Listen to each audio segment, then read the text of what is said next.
Magandang araw po sa inyong lahat, lalong-lalo na po sa mga giliw nating tagapakinig. Sa araw po na ito ay mapapakinggan po natin ang kwento ng mag-amang sina Delphine at Atong. Bata pa lang si Atong ay tumutulong na siya sa paglalako ng asin ng kanyang ama na si Delphine. Magmula nang mamatay ang kanyang asawa, ay mag-isa niya nang binuhay ang kanyang anak. Isang araw ay biglang humina ang kita nila sa asin. Hanggang isang araw ay may nakapagsabi sa kanila na meron pa silang isang baryo na hindi pa napaglalakuan ng asin. Dahil sa malaki raw ang kikitain nila sa baryong yon, pinuntahan yun ng mag-ama. Dito nila makikilala ang isang kapitan na magbabawal sa kanila na maglako ng asin sa lugar na yon. Ano kaya ang lihim na matutuklasan nila sa baryong yon? Magagawa kaya nilang matalo ang pinuno ng mga aswang na Asbo? Sama-sama po nating pakinggan ang buhay at pakikipagsapalaran ng mag-amang maglalako ng asin.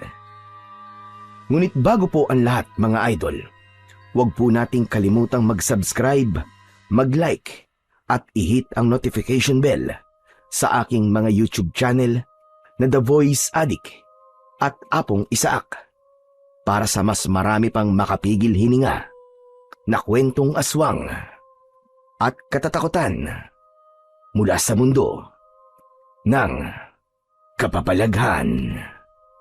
Umpisahan na po natin ang kwento. Aba, isang sako baka mo ng asin na kailangan nyo, ha, Delphine? Dako, pambihira naman, oo. Pagkadami-dami naman nun, saan ba ninyo dinadalang mga asin? Balak po sana namin, Lolo Nilo, na maglako po dun po sa dulo ng baryo. Medyo mahina na po kasi ang bentahan sa atin ngayon eh. Saka, mabilis lang po maubos ang isang sakong asin. Pupunta po kami sa mga karatig baryo. Hindi ba't halos nalibot nyo na ang mga baryo nung nakaraang araw? Baka naman malayo na ang marating ninyo niyan. Abay, mag-iingat kayo. Kahit matagal na akong nakatira sa lugar na ito, meron pa rin na mga lugar na hindi dapat pinupuntahan ng mga tao. Lolo Nilo, kahit saan naman po ako makarating, ay nasisiguro ko naman na palagi kaming ligtas.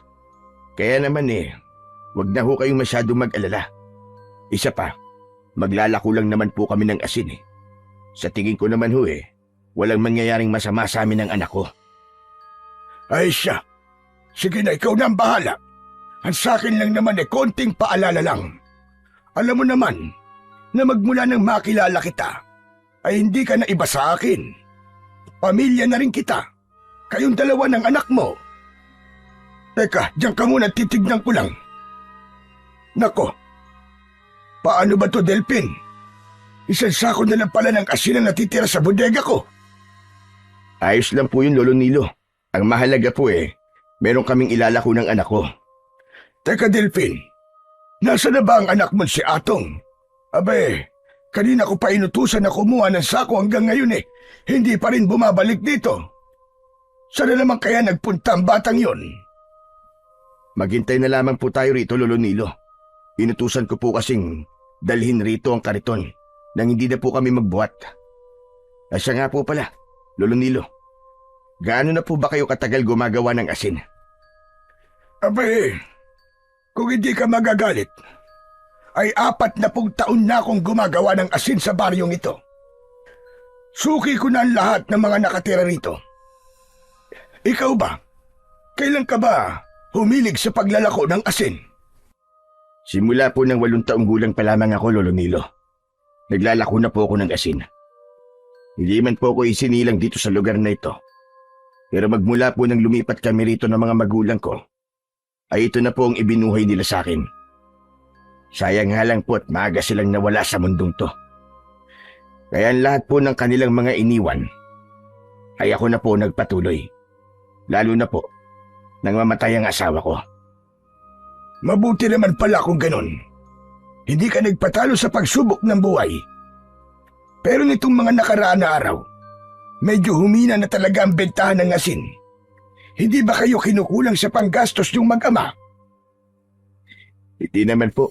Sa awa naman po ng Diyos, nakakaraos po kami ni Atong. Kayo po ba? Hindi po ba naaapektuhan ng pagawaan nyo ng asin? Hindi naman. Sadya lang talagang dumadating ang araw na mahina ang kita.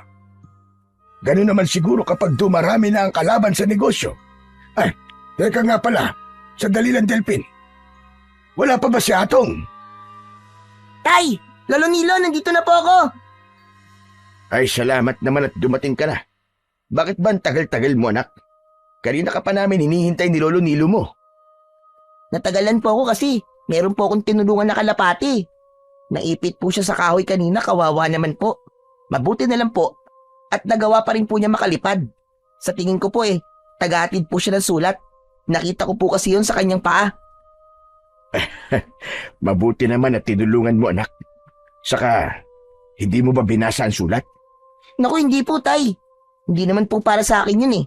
Ang gusto ko lang po ay makatulong. Baka po kasi mahalagang impormasyon ang daladala po niya. Ay nako, pambihira talaga ang anak mo, Delphin. Manang-mana sa iyo. Masyadong matulungin sa mga hayop. Sa tingin ko, Atong, ang kalapating iniligtas mo kanina ay sa akin. Yun ang ginagamit ng anak ko para magpadala ng sulat sa akin. Hala, ay sige na. Kunin nyo na ang asin at baka tanghaliin pa kayo sa pagtitinda. Basta mag-iingat na lamang kayong dalawa, hane. Maraming salamat po, Lolo Nilo. Walang anuman yon, Delphin. Ang mabuti pa, ay saka mo na lang ako bayaran. Ipaubos nyo na muna yan. Sige ho.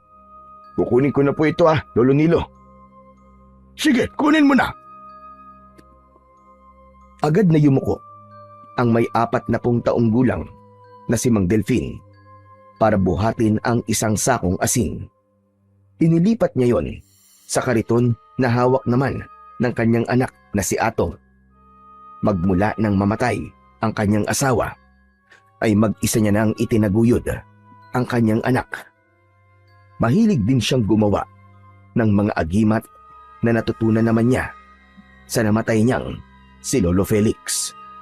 Si Atong naman, na edad 10, ay matagal nang tumigil sa kanyang pag-aaral. Sakitin kasi siya nung bata pa. Kaya ang pagtulong na lamang sa kanyang ama ang naging libangan niya upang hindi siya malungkot. Pakiramdam niya kasi ay pabigat lamang siya sa kanyang ama kapag mananatili lamang siya sa bahay. Bata pa lang ay mahina na ang kanyang baga. Kaya para hindi mag-alala ang kanyang ama, ay palagi siya nitong isinasama sa paglalako.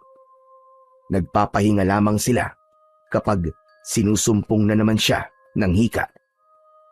Ayon sa kanyang ama na si Mang Delphin, ay mawawala lamang ang lahat ng nararamdaman niya kapag naibigay na sa kanya ang inaalagaan nitong agimat. Maya-maya pa, habang tinatahak nila ang daan sa mabatong kalsada, ay umalingaw-ngaw na ang sigaw ni Atong. Asin! Bili na po kayo ng asin, mga suki! Bili na po kayo! May asin na po ulit kami! 10 piso lang po ang isang takal sa baon ng nyog! Murang-mura na po! Baon ng nyog ang kinagisnan nilang kagamitan para sukatin ang ibinibenta nilang asin. Habang naglalakad, ay panay din ang sigaw ni Delphin. Ang baryo ng Bunti ay sagana sa alamang o maliliit na hipon na ginagamitan nila ng maraming asin.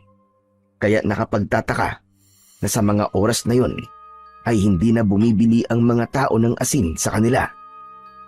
Nang mainip si Atong sa paglalakad, ay hindi niya maiwasan ang hindi kausapin ang kanyang ama. Tay, di po ba ang asin po ay gawa sa tubig dagat? Baka kaya po walang bumibili po sa atin ng asin ay dahil madalas na po na may natatagpuan na patay na tao sa dagat. Siguro nga'y dahil doon, anak. Hindi ko alam kung bakit, ha? Na marami nang natatagpuan na bangkay sa dagat na malapit sa pagawaan ng asin ni Lolo Nilo. Nakapagtataka kasi na sunod-sunod ang mga namamatay na lalaki sa baryo natin. Tay, bakit po kaya marami na po ang pinapatay na tao sa lugar natin? Hindi na po ba sila natatakot sa parusa ng Panginoon Diyos? Tama ka. Hindi na siguro sila natatakot sa Panginoon Diyos, anak. Wala na silang konsensya. Ang inaalala ko lang naman, halos lahat ng mga natatagpuan na bangkay sa dagat ay puro mga tindero ng asin. Kaya nag-aalala na rin ako sa kaligtasan natin dalawa. Ano kayang meron sa kanila? Siguro po, Tay, ang may gawa po nun sa kanila ay kakumpetensya nila sa paglalako ng asin. Marahil, hindi po natin kailangan matakot, Tay, dahil wala naman po tayong ginagawang masama eh. Basta anak, palagi kang hihingi ng gabay sa Panginoon Diyos para palagi niya tayong ingatan at iiwas sa lahat ng uri ng kapahamakan. Opo, Tay, palagi naman po ako nagdadasal eh. Palagi ko rin po kayong isinasama sa mga panalangin ko. Ang bait naman ng anak ko. Maraming salamat. Sana anak, lumaki kang mabuting tao. Magmula nang may sunod-sunod na natatagpuan na patay sa dagat, ay naging mahina na ang benta ng asin. Isang misteryosong pagkamatay ng mga tindero na hanggang ngayon ay hindi pa rin nalulutas. Marami ang lumalabas na hinala, ngunit wala pa namang napapatunayan. Maya-maya pa ay muling ipinagpatuloy ni Delphin ang pagtutulak sa kariton. Panay din ang alok nila sa mga tao na dumadaan. Subalit, tinitignan lamang sila ng mga ito.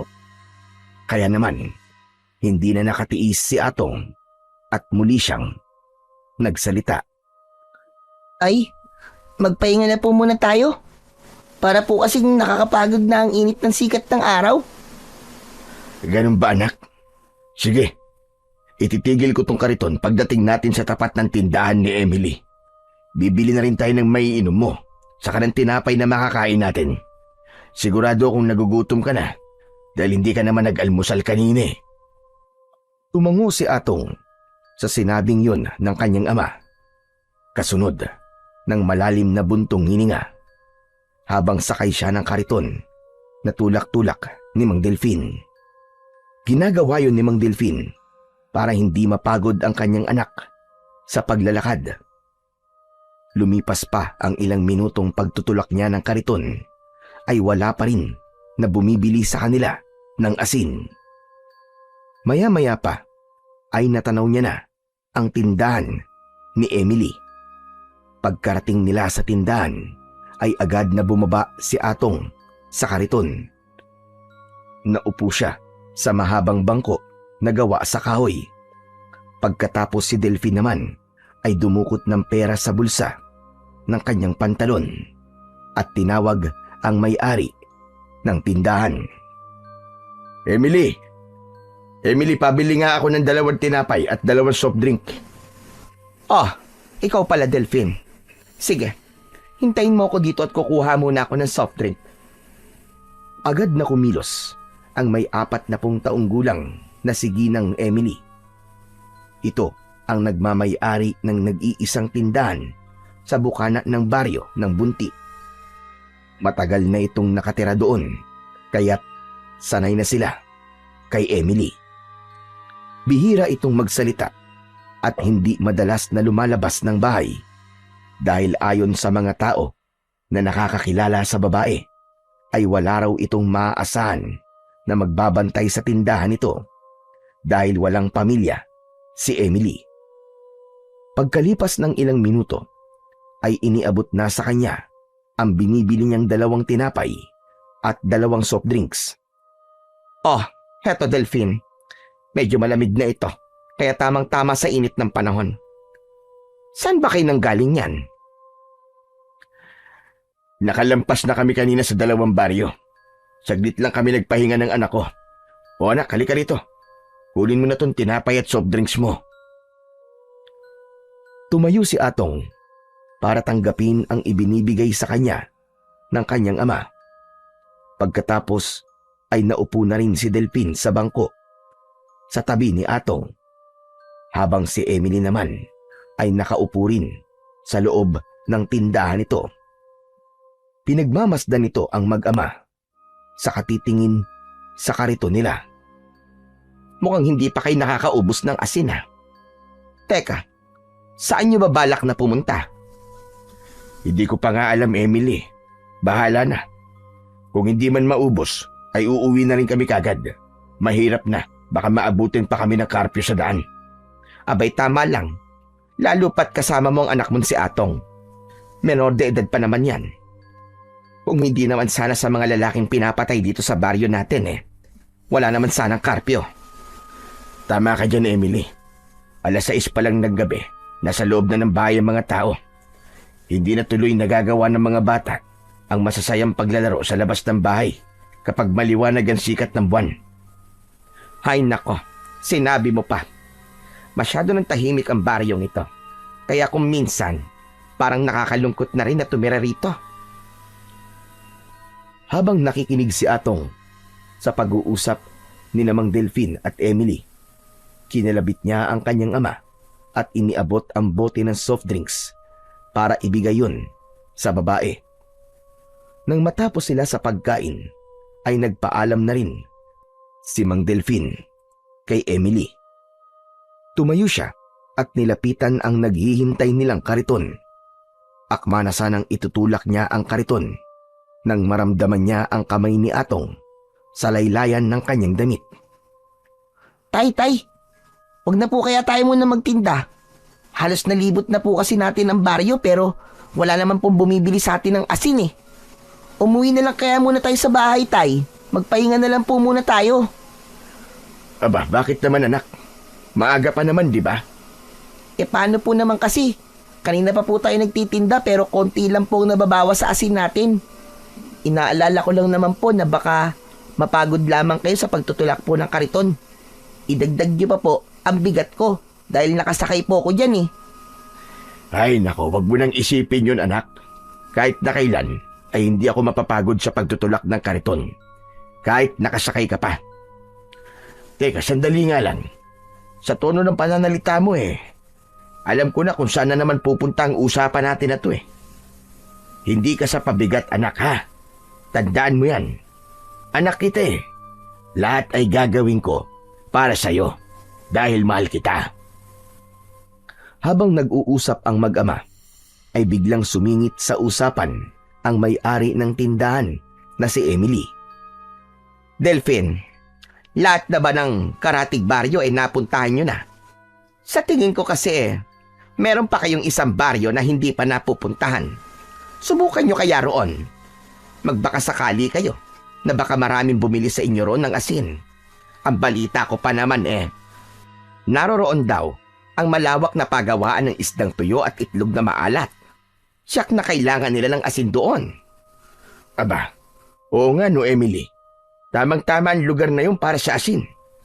Paano ba ang pagpunta ron? Sundan nyo lang ang kalsadang ito. Hanggang pagsapit nyo sa dulo, sa putol na kalsada na merong tulay na gawa sa tabla. Pagkatapos kumanang kayo ron, makikita nyo ang maliit na baryong sinasabi ko. Tiyak na mauubos ang tindan yung asin doon. Panigurado. Nako, maraming salamat sa impormasyon mo, Emily ha. Hay nako, wala yon. Sige na, lumakad na kayo. Para bago maghapunan makabalik na kayo rito. 1 oras lang naman na nilalakad ang pagpunta ron. Kaya aabot pa kayo hanggang hapon. Huwag kayo mag-alala. At kung gagabihin naman kayo, ay sasabihan ko si Kapitan na hintayin kayo at huwag na munang isara ang tarangkahan ng baryo natin. Isinasara ang tarangkahan ng baryo kapag sumasapit ang karpyo sa kanilang lugar. Kaya kailangan nilang makabalik bago sumapit ang 6:00 ng gabi. Sige Emily, kailangan na naming umalis ng anak ko. Binalingan ni Delphine ang kanyang anak na nakatayo sa kanyang tabi. Sige anak, sumakay ka na sa kariton. Aalis na tayo para makauwi rin tayo kagad. Tay, sigurado po ba kayo? Sa tingin niyo po ba may bibenta natin ng asin sa baryong yon? Oo naman anak, tiwala lang. Hindi ba narinig ang sinabi ni Emily? Kaya tara na, umalis na tayo. Hinawakan ni Delphine ang kanyang anak sa balikat, saka ito sumampa sa kariton at ipinagpatuloy na niya ang pagtutulak. Sinunod niya ang sinabi ni Emily. Pagkalipas ng 1 oras na paglalakad, sa wakas ay narating nila ang putol na kalsada na merong tulay na gawa sa kahoy. Tumigil sila sa paglalakad at pinagmasdan ang daan. Tay, tutuloy pa rin po ba tayo? Oo anak, ngayon lang ako nakarating sa lugar na ito. Pero sa tingin ko naman, ay may magandang mangyayari sa pagpunta natin dito. Sige na, kumapit ka na muna at medyo pataas na ng konti ang daan natin. Buong lakas na itinulak ni Delphine ang kariton habang nakaupo si Atong sa unahan. Maya-maya pa ay nakatawid na sila sa tulay. Tumambad sa kanilang paningin ang makipot na daan na merong mataas na puno sa gilid. Malamig ang simoy ng hangin at konti lang ang liwanag na pumapasok sa loob ng kakawyan. Tanging ang maririnig lang ay ang tunog ng gulong ng kanilang kariton. Habang tinatahak nila ang daan, ay nakikiramdam lang ang mag-ama sa kanilang paligid. Tumagal pa ang paglalakad ni Delphine ng halos kalahating oras bago lumitaw sa kanilang harapan ang luma at sirang arko ng baryo. Sa pagkakataong yun, ay tuluyan ng nag-alala ang mag-ama. Tay, sigurado po ba kayo na tutuloy pa rin tayo sa lugar na to? Para kasing masyado pong liblib at tahimik ang baryong to. Nakakatakot po, Tay. Anak, bakit ka naman matatakot? Hindi mo pa nga nakikita ang itsura ng baryong pupuntahan natin eh. Alam mo ba na pabor sa atin to? Dahil natitiyak ko na marami ang bibili ng asin sa atin. Tsaka, huwag kang mag-alala. May dala naman akong agimat eh. Kahit papano, may proteksyon tayo sa mga elementong nakatira sa paligid. Nang mabanggit ni Mang Delphine ang tungkol sa agimat, kinapa niya ang kanyang leeg at nag-aalalang napatingin sa mukha ng kanyang anak na si Atong. Anak, ang agimat ko nasa na? Saglit na nag-isip si Atong dahil hindi niya maalala kung saan ba niya nakita ang kwintas ng kanyang ama. Tay, parang nakita ko po ang agimat nyo sa ibabaw ng lamesa kanina. Akala ko po nakuha nyo yun eh. Anak na nga. Bakit hindi mo sa akin pinaalala, anak? Nakalimutan ko tuloy isuot. Tay, ngayon ko lang naman din kasi naalala eh. Nang magtanong po kayo. Pasensya na po, Tay. Nawala rin po kasi sa isip ko eh. Anak ng teteng, oo. Paano na to ngayon? Yung pa naman ang inaasahan ko mabisang proteksyon laban sa mga masasamang elemento na nakatira sa mga ganitong klaseng lugar. Hindi pa naman natin mababalikan yun dahil masyado na malayo ang lugar na to sa bahay natin. Pwede naman po tayong magtinda ng asin, Tay eh. Kahit hindi niyo po dala ang agimat. Pero kapag suot ko ang agimat ko, anak, saka lang din mapapanatag ang loob ko. Pero Tay, kayo na rin po ang nagsabi, di ba, na palagi po tayong ginagabayan ng Diyos. Kaya, ano po ang inaalala nyo? Kanina nga po, natatakot din ako. Pero nang tumawag po ako sa Panginoon, bigla pong nawala ang pag-aalala ko. Kaya Tay, magtiwala lamang po tayo sa Diyos. Siguro naman po walang mangyayaring masama sa atin doon. Isang malalim na buntong hininga ang pinakawalan ni Delphine bago sumang-ayon sa kanyang anak. Ipinagpatuloy niya ang pagtutulak habang si Atong naman ay kampante nang nakaupo sa unahan ng kariton. Itinuon na lamang ni Delphine ang kanyang paningin sa unahan ng daan. Pagkalampas nila ng arko ay bumungad sa kanila ang kakaibang presensya ng paligid. Tahimik at dikit-dikit ang bahay, ngunit gawa ang mga yon sa dahon ng nyog at kugon naman ang bubong. Sa unang pagpasok pa lang nila sa baryo, ay agad na tumigil ang mga tao sa kanilang mga ginagawa. Tay, bakit po kaya ang sama po ng tingin nila sa atin? Natural anak, dayo tayo rito eh. Ngayon lang tayo napunta sa lugar na to. Huwag mo na silang pansinin. Sige na. Simulan mo na sumigaw. Alokin mo na sila ng asin. Sige po, Tay. Asin! Asin po kayo riyan! Ate, kuya, bili na po kayo ng asin namin. 10 piso lang po ang isang takal sa baon ng nyog. Bili na po kayo. Walang reaksyon na nakatingin lang ang mga tao kay Atong. Kaya si Delphi naman ang nag-alok ng asin sa mga ito. Ale, Manong, bili na po kayo ng asin sa amin, oh. Hindi pa rin kumilos ang mga tao. Nakatayo pa rin ang mga ito sa gilid ng kalsada. Maging si Delphine ay hindi na rin naiwasan ang hindi mag-alala sa uri ng tingin ng mga tao sa kanila. Itinigil niya ang kariton at nilapitan si Atong. Atong anak, itutuloy pa ba natin ang paglalako ng asin sa kanila? Mukhang hindi sila masaya na nandito tayo, anak. Siya nga po, Tay. Nakakatakot po ang mga tingin nila sa atin. Akala ko po ba nagtutuyo po ng isda ang mga tao rito. Bakit kaya kahit isa, wala po akong nakitang nakabilad na isda sa paligid? Mukhang may mali nga sa lugar na ito, anak. Pero ito ang lugar na itinuro sa atin ni Emily. Bakit kaya nagkaganito ang lugar na ito? Tay, bumalik na po kaya tayo. Umalis na po tayo rito, Tay. Bigla po akong kinabahan sa kanila eh. Kalma ka lang, anak. Huwag kang magpapahalata. Natakot ka sa kanila. Akma na sanang aalis sina Delphine at Atong nang biglang dumating ang isang lalaki. Malaki ang katawan nito at may 4 na tanod na kasama. May mga hawak itong batuta na ipinapalo pa sa palad ng mga ito. Sa tingin ni Delphine ay nasa 50 na ang gulang ng lalaki. Mawalang galang na sa inyo. Ano? Sino nagbigay sa inyo ng pahintulot na pumasok sa loob ng baryong ito para maglako ng asin, ha? Ano po? Kailangan pa po ba namin ng pahintulot sa paglalako po ng asin? Asin lang naman po itong dala namin eh. Yun na nga eh. Asin ang dala mo. Maigpit kong ipinatutupad ang batas dito sa pagbabawal sa paglalako ng asin.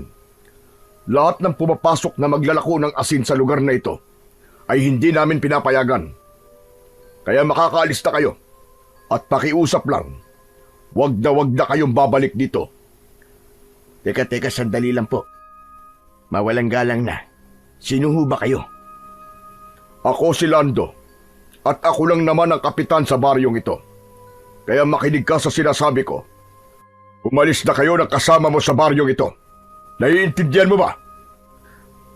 Pasensya na ho. Pero gaya po na sinabi ko kanina, nagtitinda lamang po kami ng asin ng anak ko. Wala pong masama sa ginagawa namin. Hindi namin kailangan ng asin dito. Alam mo ba, na bawal dito ang asin. Umalis ka na.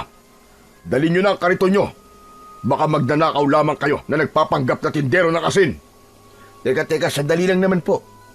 Huwag nyo naman po kaming paratangan na magnanakaw. Isa pa, hindi nyo po ba nakikita? Nakasama ko ang aking anak.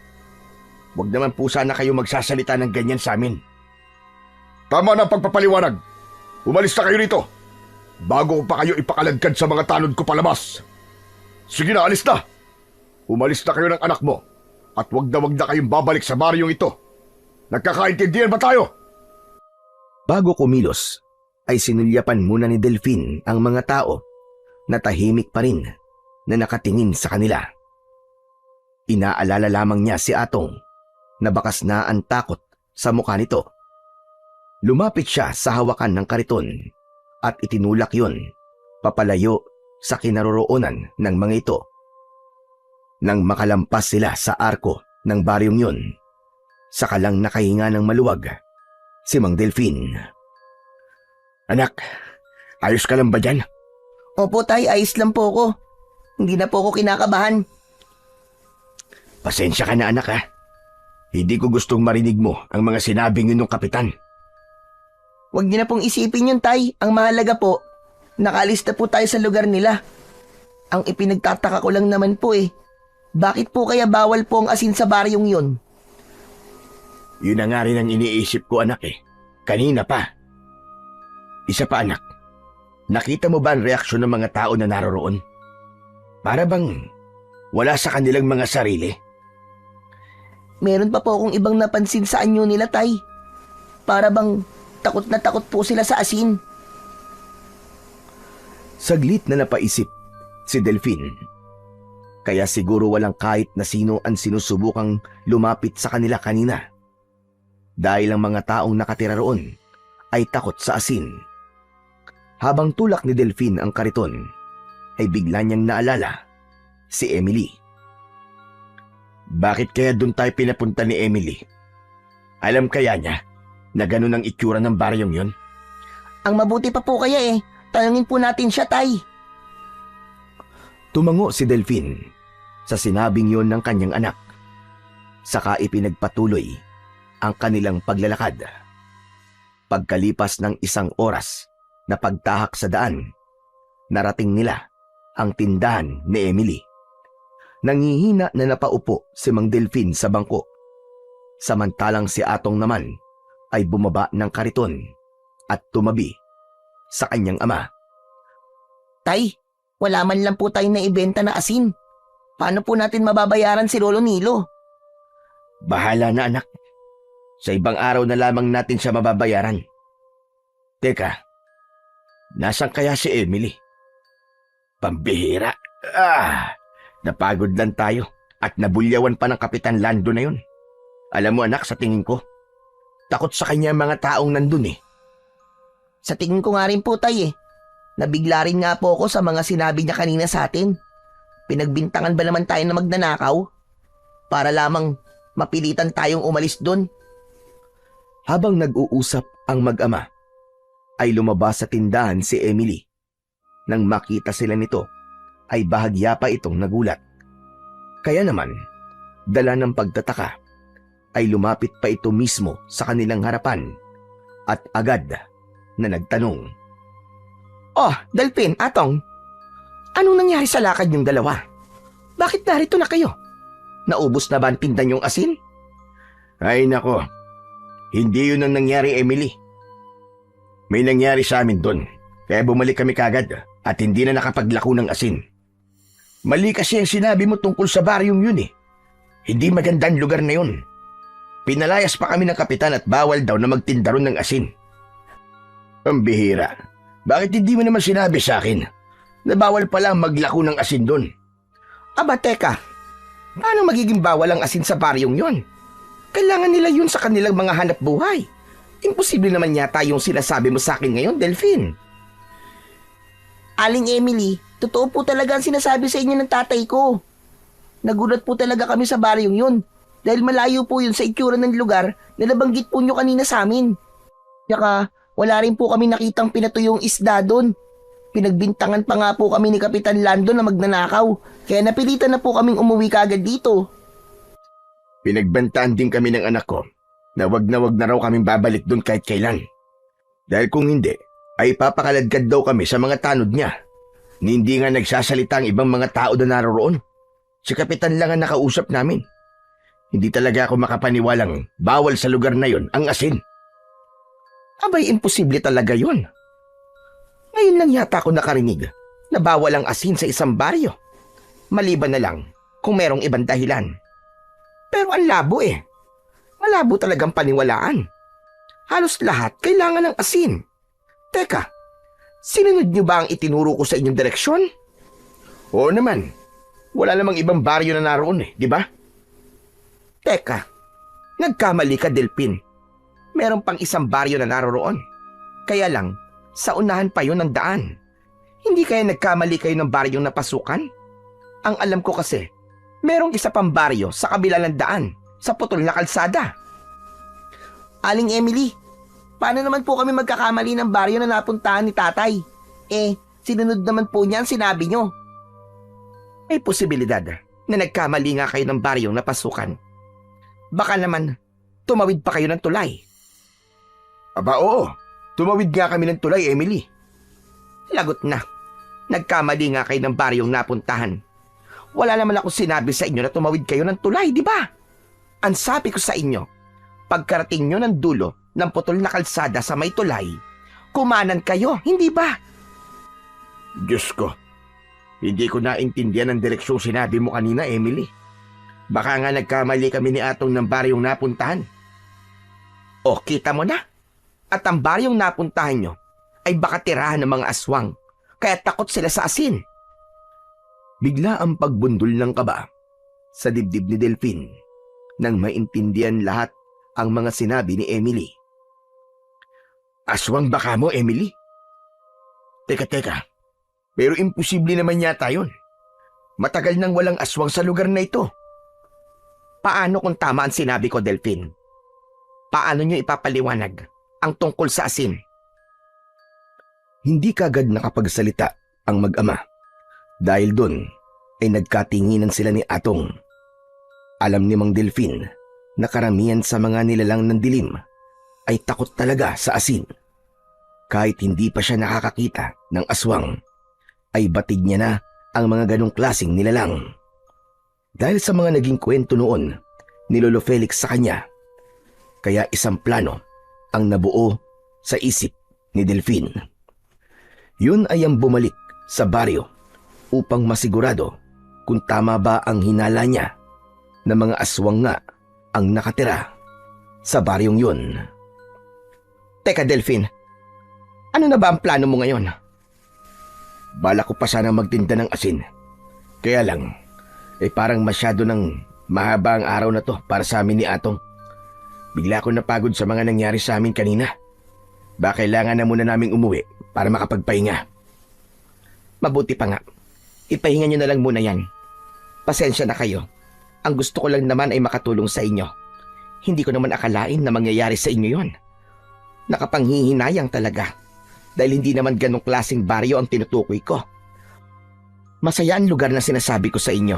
At talagang maraming tao na pumupunta doon.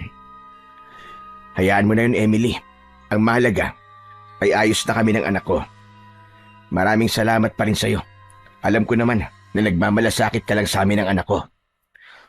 Tay, uwi na po tayo. Nagugutom na rin po ako eh. Sige na, Delphine. Umuwi na kayo. Pagkatapos magpaalam ni Delphine kay Emily, ay umalis na rin ang mag-ama sa tapat ng tindahan. Habang tulak ni Delphine ang kanilang kariton, ay bigla siyang tinanong ng anak niyang si Atong. Tay, sa palagay niyo po ba, aswang po ang mga nakatira sa baryong yon? Oo anak, ngunit kailangan muna nating makasigurado. Ano pong ibig niyong sabihin, Tay? Babalik tayo ron anak. Kailangan ko lang maisagawa ang pagbibigay sa iyo ng agimat para ligtas ka sa lahat ng oras. Malaki rin ang maitutulong ng agimat sa kalusugan mo. Ano po bang klaseng agimat yun, Tay? Katulad po ba ng suot niyong kwintas? Hindi anak. Ang agimat na ginawa ko para sa iyo ay kakaiba sa lahat. Kaya nga, matagal kong inalagaan sa usok ng kalan. Pero, mga seers naman po ang nakita kong nakasabit sa bubong sa tapat ng kalan natin eh. Yun po ba yung agimat na tinutukoy niyo, Tay? Wala naman pong kakaiba ron ah. Anak, ang mga kabayong dagat na nakalawit sa bubong natin, yun ang agimat na may kakayahang pangalagaan ka laban sa mga aswang. Maniwala ka anak, kakaiba yun. Talaga po? Kaya po ba nanguhuli kayo ng mga kabayong dagat ay para po ibigay sa akin bilang agimat? Ang buong akala ko pa naman po ay gamot lang yun sa hika. Hindi anak, hindi lang yun gamot sa hika, kundi mabisang pangontra sa aswang at mga elementong hindi nakikita ng pangkaraniwang tao. Maganda yung gawing agimat. At alam mo ba anak, mabisa rin yung pangontra sa lason na nanggagaling sa kuko at kagat ng mga aswang. Sa oras na maisuot mo ang pinatuyo na kabayong dagat o seahorse, magkakaroon ka ng kakayahan na kasimbilis ng kabayo. Magtataglay ka ng kapangyarihan na parang sa asido. At higit sa lahat, gagaling ka na sa sakit mo. Ang husay niyo naman pong gumawa ng agimat, Tay. Parang hindi na po ako makapaghintay na maibigay niyo po yun sa akin. Para sa'yo talaga yun, anak. Sige na, kumapit ka na mabuti at bibilisan ko ang pagtutulak ng kariton. Gutom na rin kasi ako eh. Malalaki ang hakbang ng paa na itinulak ni Delphine ang kariton. Si Atong naman ay hindi mawala ang matamis na ngiti sa labi nito. Pagkalipas ng ilang minutong pagtutulak ng kariton, sa wakas ay narating na nila ang kanilang bahay na nakatirik sa gitna ng palayan na malapit naman sa dagat na pagawaan ng asin ni Lolo Nilo. Pumasok sila sa loob ng bahay at tumambad nga sa kanilang paningin ang kwintas na naipatong ni Mang Delphine sa ibabaw ng kanilang lamesa. Kinuha niya yon at nanghihinayang na napatingin sa kanyang anak na naupo naman sa harap ng lamesa. Sayang talaga. Kung nadala ko lang to kanina, marahil nalaman na kagad natin kung aswang ba mga taong yun o hindi, anak. Paano po ba malalaman, Tay, kung aswang po ang kaharap nyo? Kapag uminit ang palawit ng agimat. Saan po ba gawa ang agimat nyo, Tay? Bakit po parang iba yan sa mga agimat na ginawa nyo? Talagang kakaiba rin ito, anak. Dahil ito ang bertud ng pinatigas na asin hanggang sa maging bato. Paano naman po, Tay, kung mabasa po yan ng ulan? Hindi po ba matutunaw yan? Nako, hindi, anak. Matagal kong inalayan ng orasyon ng bertud na ito.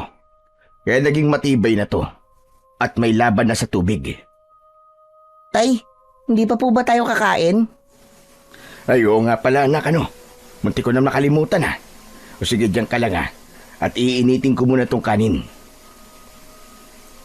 Pinagmasdan ni Atong ang kanyang ama na abala sa pagpapadikit ng apoy sa kalan.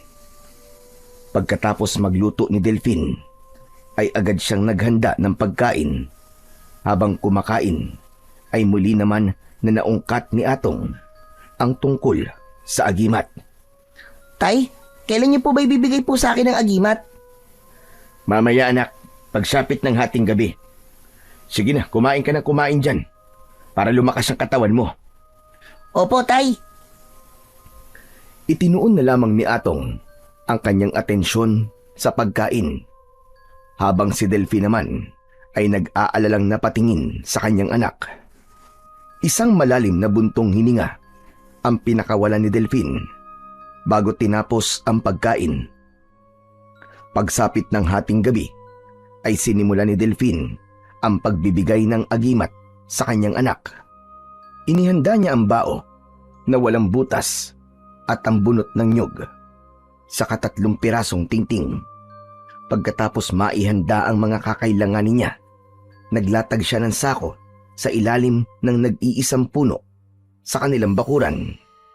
Kinuha niya rin ang 1 pirasong kabayong dagat. Ginawa niya yung kwintas, saka humarap sa kanyang anak na nakaupo sa gitna ng sako. Anak, habang isinasagawa ko ang pagbibigay ng agimat sa'yo, panatilihin mo lang, anak, na nakapikit ka at wag na wag kang magmumulat ng mga mata mo hanggat wala akong sinasabi. Naiintindihan mo ba, ha? Opo, Tay. Nakahanda na rin po ako. Ginawa nga ni Atong ang utos ng kanyang ama. Marahan siyang pumikit habang naaamoy niya ang usok na nanggagaling sa bao na may baga. Pagkatapos naramdaman din niya ang paglapat ng kwintas sa kanyang leeg.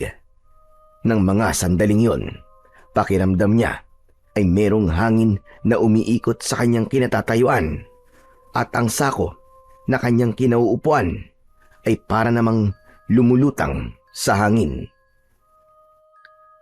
Tapos na ako sa pagsasagawa ng ritual, anak. Ngunit panatilihin mo pa rin na nakapikit. Akin ang palad mo at itatapat ko sa usok.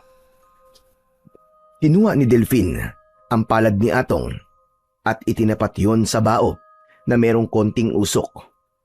Nang mga sandaling yon, hindi alam ni Atong na merong malakas na liwanag na umaaligid sa kanilang kinaroroonan. Habang ang kulay abo na usok na hugis kabayong dagat naman ay nakalutang sa ere at lahat ay sumasanib sa katawan ni Atong. Kaya ang pakiramdam naman ng bata ay biglang lumakas ang kanyang katawan. Nawala ang hingal at naglaho ang nararamdaman niyang sakit sa dibdib. Anak, daan-daan mo nang imulat ang iyong mga mata.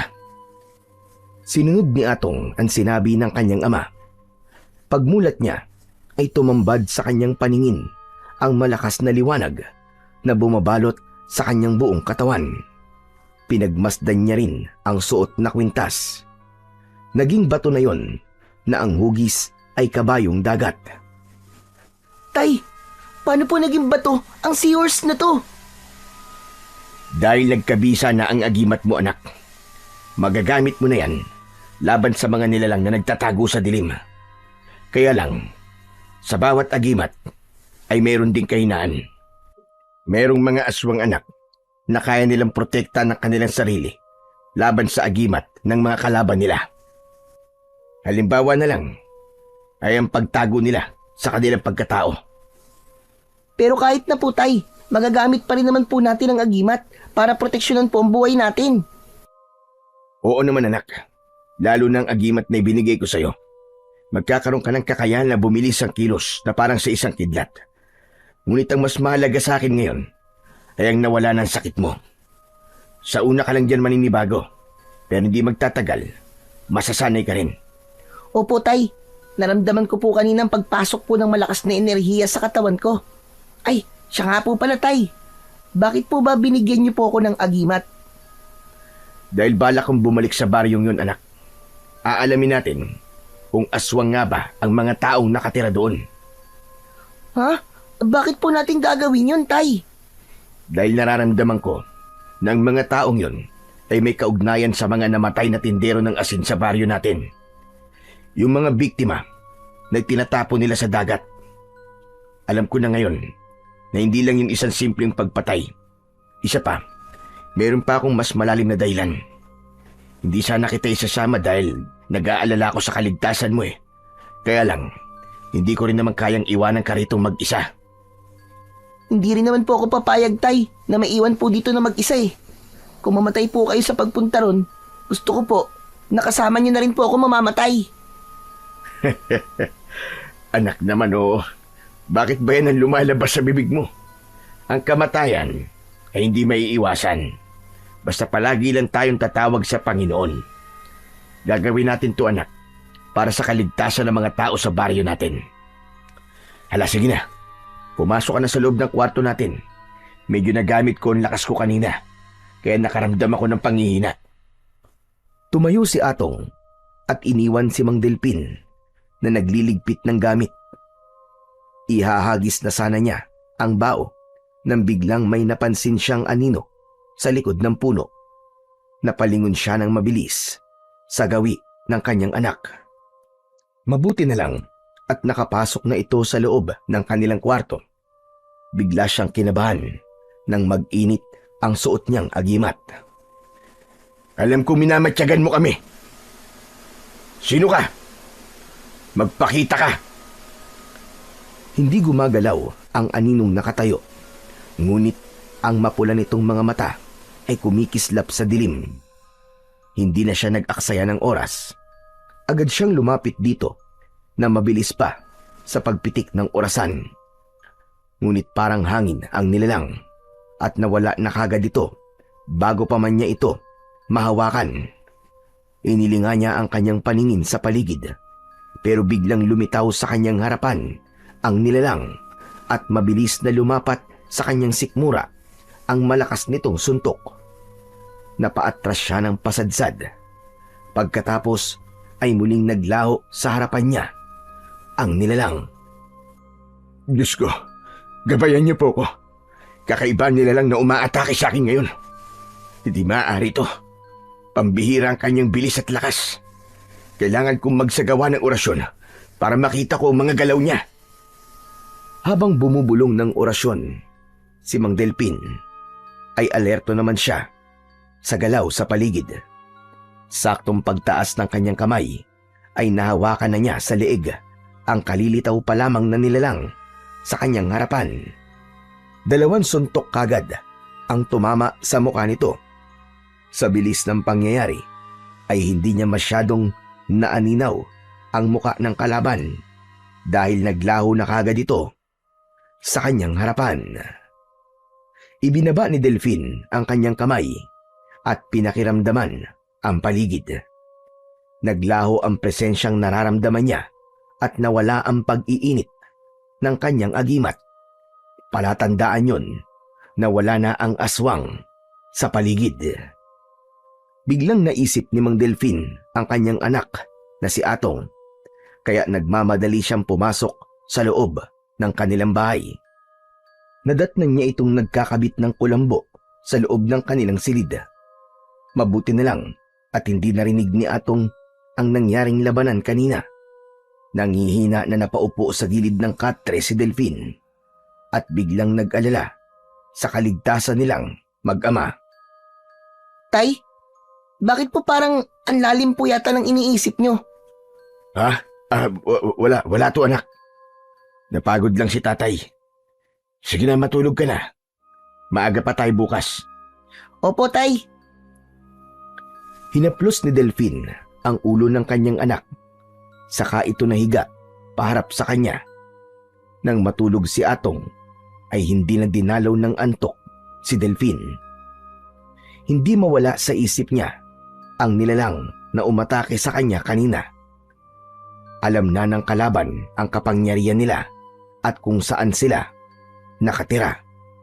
Hinala niya ay baka nasundan sila ng isang aswang mula sa baryong napuntahan nila kanina. Kinabukasan ay maagang bumangon si Delphine dahil hindi na naman siya natulog. Inihanda niya ang pagkain nilang mag-ama. Pagkatapos ay inayos niya ang kariton at ang asin naman ay inilipat niya sa timbang may takip. Upang magawa ang plano niya sa oras na bumalik sila sa baryo na yon. Bahagya pa siyang nagulat nang magsalita ang kanyang anak sa kanyang likuran. Tay, tutuloy po ba talaga tayo sa baryong yon? Oo anak, kaya maghanda ka na. Isipin mo na lang na gagawin natin to para sa kaligtasan ng mga tao. Siya nga po pala, Tay.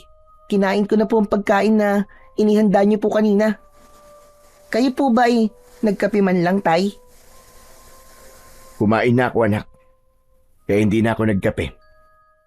Sige na, maligo ka na at aalis na tayo. Wag na wag mong huhubarin ang kwintas mo at baka makalimutan mo rin yan, kagaya na nangyari sa akin kahapon. Opo, Tay. Nahabol na lamang ni Delphine ng tingin ang kanyang anak. Habang papasok ito sa kanilang kubo, saktong natapos na ang anak sa paliligo, ay tapos na rin niyang ihanda ang kanilang mga dadalhin.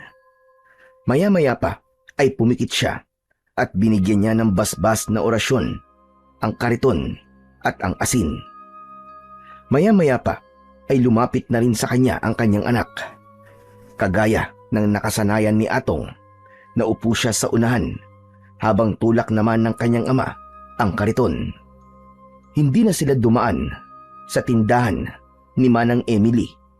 Ipinagpatuloy ni Delphine ang paglalakad. Pagkalipas ng 1.5 oras na pagtutulak ng kariton, ay narating na ulit nila ang naturang baryo. Sa pagkakataon na yun, ay tahimik ang lugar. Walang tao na makikita sa labas, kaya nagtataka si Delphine. Anak, anong nangyari? Bakit kaya walang tao rito? Inilinga ng mag-ama ang kanilang paningin sa paligid. Ngunit wala talaga silang makitang tao na naglalakad sa gilid ng kalsada. Kaya sinubukan ni Atong na sumigaw at mag-alok ng asin. Asin, mga suki! Bili na po kayo ng asin! Anak, sandali lang. Ayun, nasa malaking purok sila. May pagpupulong na nagaganap sa kanilang baryo.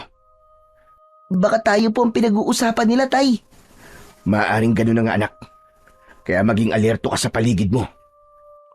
Dahil naman Sa malakas na pagsigaw ni Atong kanina, ay tuluyan ang nakuha ng mag-ama ang atensyon ng mga tao na nasa purok o bahay pulungan. Natigilan sina Atong at Mang Delpin nang biglang uminit ang kanilang suot na agimat. Tumigil sila sa paglalakad at pinakiramdaman ang mga tao na dahan-dahan na lumalapit sa kanilang kinaroroonan. Ngunit biglang lumitaw si Kapitan Lando. Bigla na lamang nitong pinalo sa tiyan si Delpin nang hawak nito na batuta. Hindi masyadong ininda ni Mang Delpin ang palo na yon dahil sa proteksyon ng kanyang agimat. Ngunit sinalubong siya ng tingin na nanlilisik na mga mata ni Kapitan Lando. Hindi ba't kayo yung unang tindero ng asin na pumasok sa baryong ito? Kami nga, Kapitan. Bakit? Ayaw mo bang malaman namin na ang lahat ng mga taong nakatira dito ay mga aswang? Abat, ang tigas ng ulo mo. Hindi ba't sinabi ko sa'yo na wag na kayong babalik dito? Isa pa, hindi kami mga aswang. Walang aswang dito. Ayaw lang namin ng asin dahil umiiwas sa mga tao rito na magkasakit sa bato. Hindi alam ni Delpin kung matatawa ba siya o maiinis sa katwiran na yon ni Kapitan Lando. Pero matapang pa rin siyang nakipagmatigasan dito at lihim na dumakot ng asin sa timba. Alam na namin, Kapitan, na kaya bawal ang asin sa lugar na ito ay dahil mga aswang ang lahat ng mga taong nakatira dito. Tama ba? Ang tigas talaga ng ulo mo. Umalis na kayo rito kung ayaw niyong masaktan. Tignan ko lang kung sino sa atin ang masasaktan. Patutunayan ko na aswang ang mga tao rito. Dahil sa pagmamatigas ni Delphin, ay tuluyan ng nagalit si Kapitan Lando. Inutusan nito ang 4 na tanod para kaladkarin sila palabas ng baryo. Isang tanod ang humawak kay Atong at 2 naman kay Delphin. Ngunit hawakan pa lang sana sila ng mga ito ay mabilis nang sinabuyan ni Delphin ng asin ang mga tanod. Ganon din si Atong. Napaatras ang mga tanod at halatang nasaktan sa tumamang asin sa katawan ng mga ito. Anak, gawin na natin ang plano! Umagitna sa loob ng kariton si Atong at dinakot ang mga asin, saka isinaboy sa mga tao na naroroon. Lahat ng tamaan ng asin ay napapasigaw dahil sa sakit. Ang iba naman ay nasugatan sa balat na parabang pinaso ng apoy. Hindi pala mga aswang, ha? Anong masasabi mo ngayon, Kapitan Lando? Isang pagkakamali ang ginawa mo. Hindi mo dapat ginambala ang mga tao rito. Pagkasabi nito nun, ay agad na nagkagulo ang mga tao para sumugod sa kanilang mag-ama. Habang si Atong naman ay panay pa rin ang pagsasaboy ng asin sa mga ito. Napuno ng ingay ng mga boses na nasasaktan ang buong paligid. Sakalang naalala ni Delphin na mahina ang mga aswang kapag may presensya pa ng araw. Kaya sinamantala niya ang pagkakataon. Nilapitan niya ang mga tao at sinabuyan ng maraming asin. Si Kapitan Lando naman ay lumapit kay Delphin at hinampas siya nito ng batuta para pigilan siya. Ngunit mabilis na naiwasan yun ni Delphin at gumanti siya rito ng isang suntok sa tigkabilaan nitong tagiliran. Kasabay ng pagbuhos niya ng asin sa katawan nito. Kaya lang ay hindi nasaktan si Kapitan Lando at pinispisan lang nito ng kamay ang damit na nasabuyan ng asin. Walang epekto sa akin ang asin dahil hindi ako aswang. Ang mga tao rito ay tahimik na namumuhay. Subalit dumating kayo ng anak mo para manggulo. Nasisiraan na ba talaga kayo ng ulo? Hindi kami nasisiraan ng ulo, Kapitan Lando. Ginagawa lang namin ito para sa kaligtasan ng mga tao laban sa mga aswang na kagaya ninyo. Huwag ka nang magkunwari na hindi ka aswang. Alam ko na meron din kayong kapangyarihan para ikubli ang tunay niyong pagkatao. Malakas ang kutob kong kayo ang pumatay sa 7 lalaki na nadagpuan na nagpapalutang-lutang sa dagat. Wala kaming kinalaman sa binibintang mo. Dahil ang lahat ng mga tao na nakatira rito ay bantay sarado ko at wala silang inaargabyadong tao. Pero dahil sa ginawa mo, parang ikaw na rin ang humukay ng sarili ninyong libingan ng anak mo. Hindi mangyayari yung Kapitan Lando. Sisiguraduhin kong kayong lahat ang ibabaon ko sa hukay. Pagkasabi ni Delphin, ay malakas niyang pinalabas ang kapangyarihan ng kanyang agimat. Ganon din si Atong, na hindi na halos mahawakan ng mga tanod dahil sa nag-iinit nitong kapangyarihan.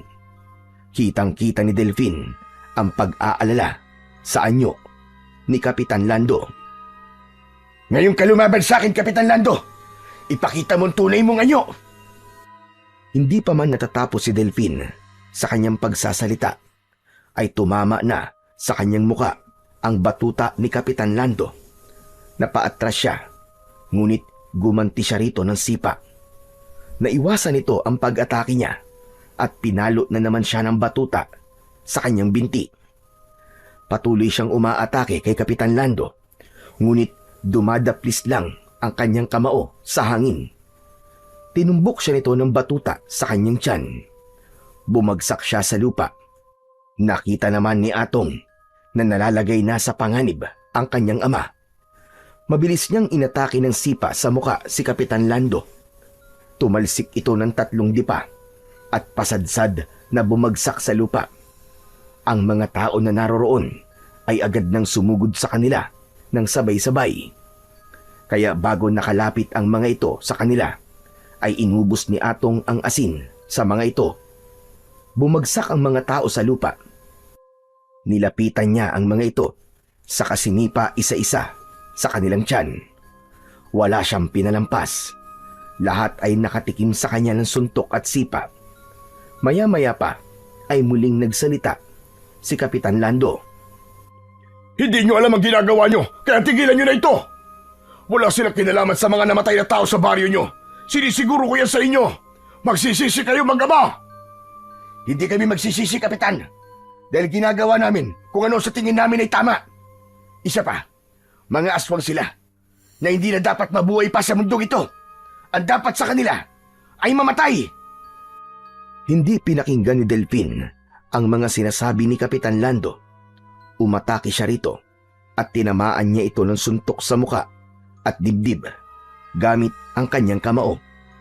Ngunit sa kabila ng pambubugbog niya sa mga tao, ay hindi na lumaban ang mga ito sa kanila. Sa halip ay lumuhod ang mga ito sa harapan nilang mag-ama at nakiusap na sila ay pabayaan ng mabuhay sa baryong yun dahil wala raw silang kasalanan sa pagkamatay ng mga tao. Bumangon si Kapitan Lando at galit na kinausap si Delphin. Huwag mong sayangin ang kapangyarihan mo.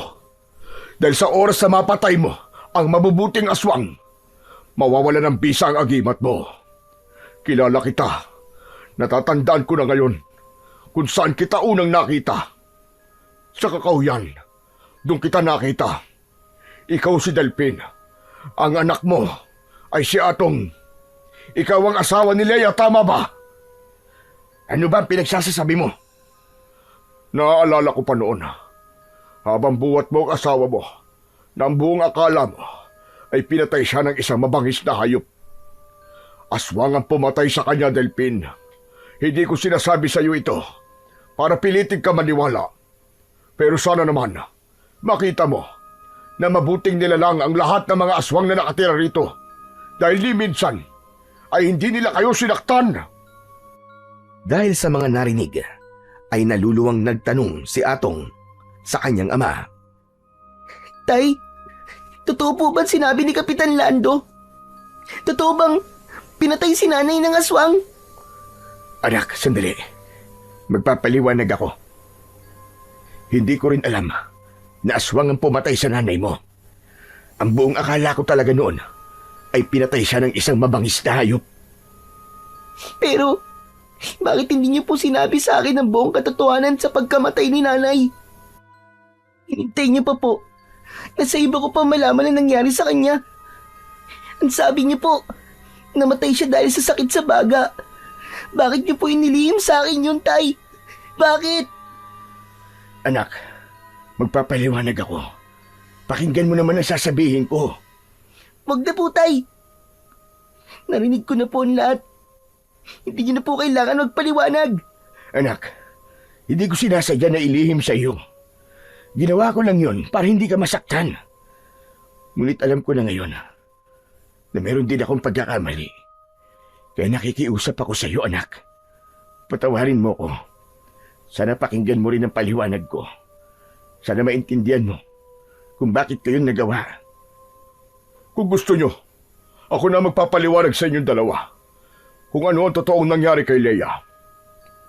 Nang gabing nasa kakahuyan ng iyong ama, Atong, nandun din kami para patayin ang aswang na nanggugulo sa baryo ninyo.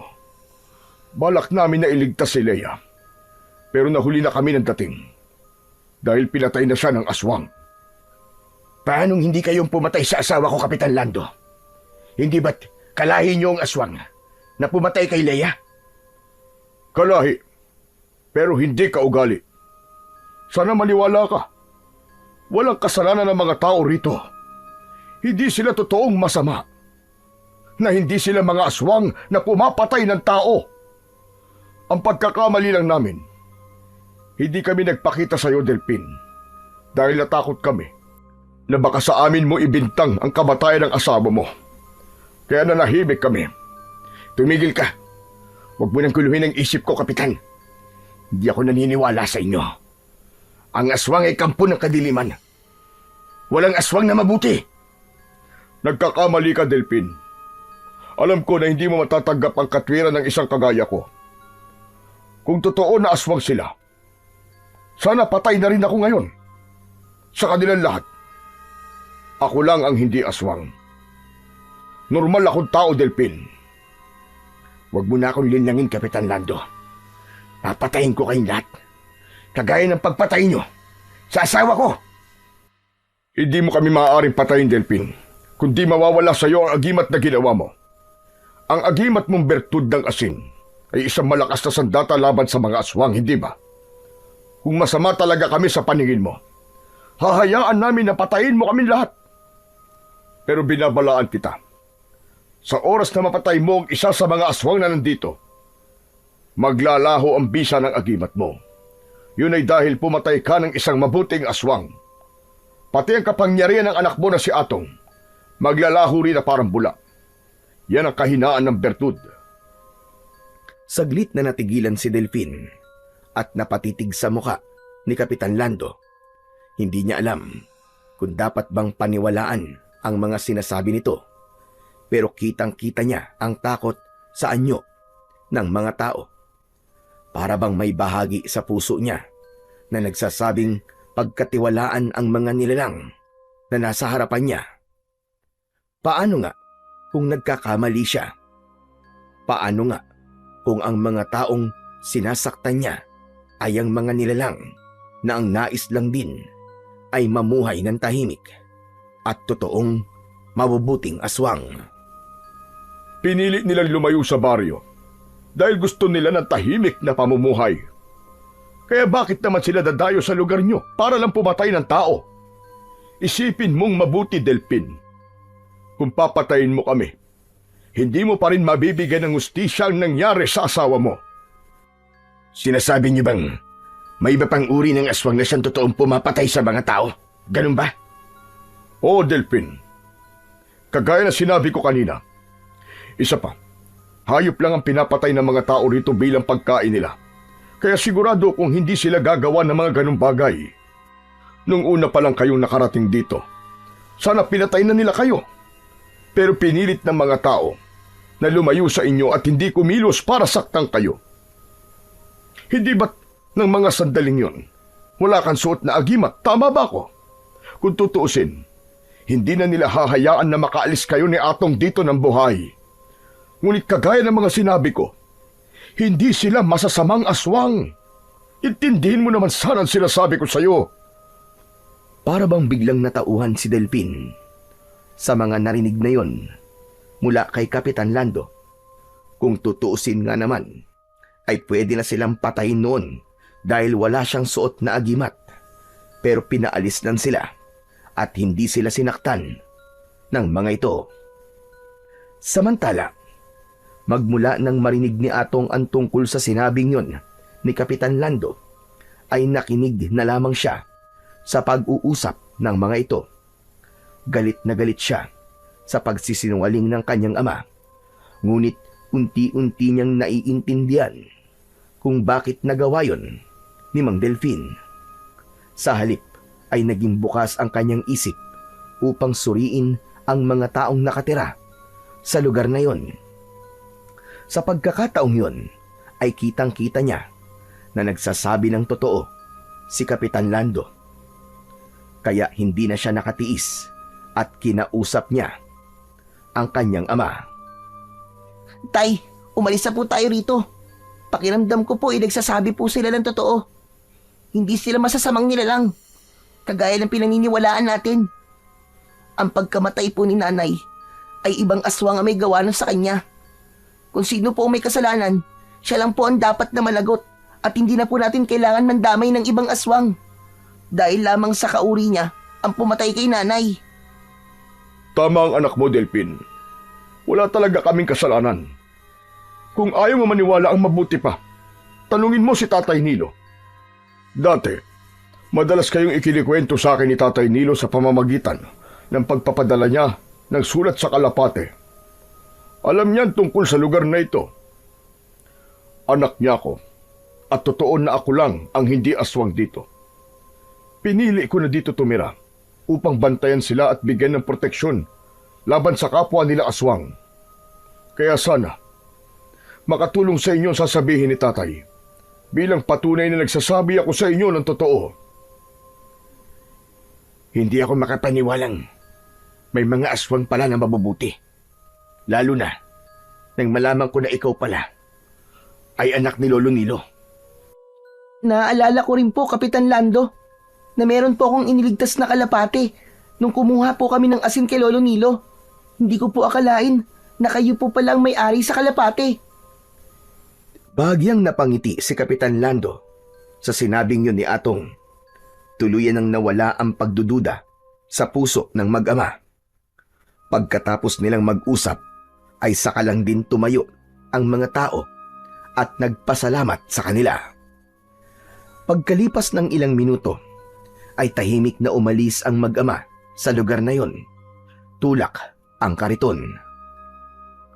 Habang binabagtas nila ang daan, ay walang gustong magsalita sa kanilang dalawa ni Atong. Nahulog sa malalim na pag-iisip si Delphin at biglang naalala na puntahan si Lolo Nilo sa paggawaan nito ng asin. Pagkalipas ng ilang oras, narating nila ang bahay ng matanda. Malungkot siyang napaupo at nakatanaw sa tabi ng dagat habang nakikita niya na abala ang matanda sa paghahalo ng asin. Si Atong naman ay naupo sa tabi niya habang naghihintay rin sa paglapit ni Lolo Nilo.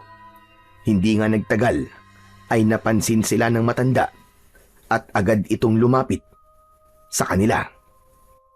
Oh, nandito na naman kayo mag-ama. Naubos na ba ang asin ninyo? Kukuha na ba ulit kayo? Hindi po, Lolo Nilo. Gusto ko lang po kayong kausapin. Aba, tungkol ba saan ang pag-uusapan natin, Delphin? Tsaka, bakit malungkot ang mukha ninyo? Para bang nalugi kayo ng 1,000,000? Tungkol po sa baryong pinanggalingan namin ngayon, Lolo Nilo.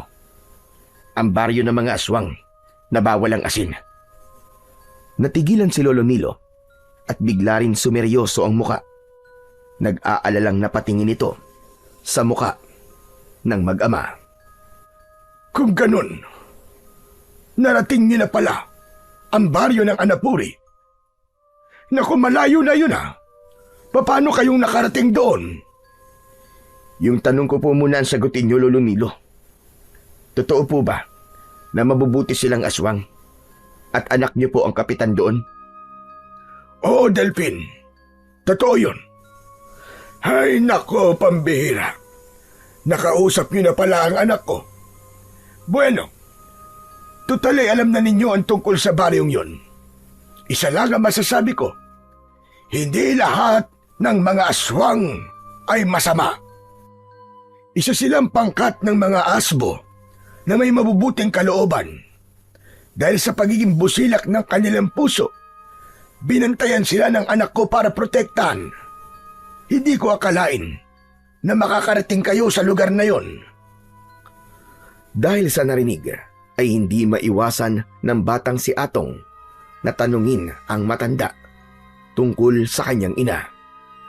Lolo Nilo, nalaman ko rin po na pinatay po ng aswang ang nanay ko. Anong klaseng nilalang po ba ang pumatay sa nanay ko? Si Leia ay biktima ng aswang na asbo.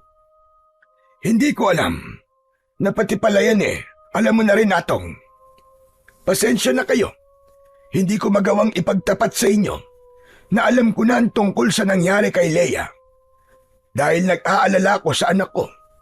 Kaya idinaan ko na lang sa pagtulong sa inyong mag-ama ang paghingi ko ng tawad. Ano ba talagang klaseng nilalang ang mga asbo? Sila talaga ang totoong masasamang nilalang ng kadiliman. Kung minsan, silang nagiging dahilan kung bakit nadadamay ang mabubuting aswang. Gumagawa sila ng kasamaan at ibinibintang sa mga kalahi nila. Galit sila sa kapwa nila na hindi pumapatay ng tao. Ang sama naman po ng aswang na yon, Lolo Nilo. Tay, kailangan niya po pagbayaran ang ginawa niya sa nanay ko. Darating tayo dyan, anak. Bibigyan natin ng katarungan ng pagkamatay ni Leia. Ang tanong lang sa ngayon sino kaya ang aswang na totoong pumapatay ng mga tao? Yan ang matagal na naming inaalam ng anak ko, Delphin. Balak niyang bigyan ng katarungan ang nangyari kay Leia. Dahil iniisip niya na kasalanan niya kapag may namamatay ng dahil sa aswang. Ang totoo, inubos ng aswang na yon ng pamilya ng aking anak. Muntik na rin sana mamatay si Lando. Pero iniligtas siya ng mga aswang na yon sa baryo. Kaya simula noon, doon na rin siya tumira para protektahan din ang mga ito laban sa kapwa nilang masasamang aswang.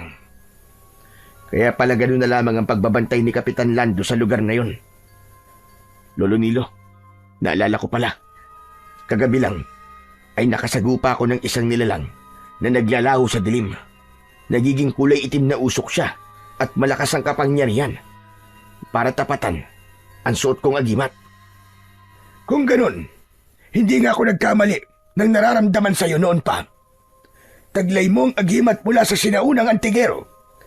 Nakakatuwang isipin na dito ko pa matatagpuan at makikilala ang apo ng kaibigan kong si Felix.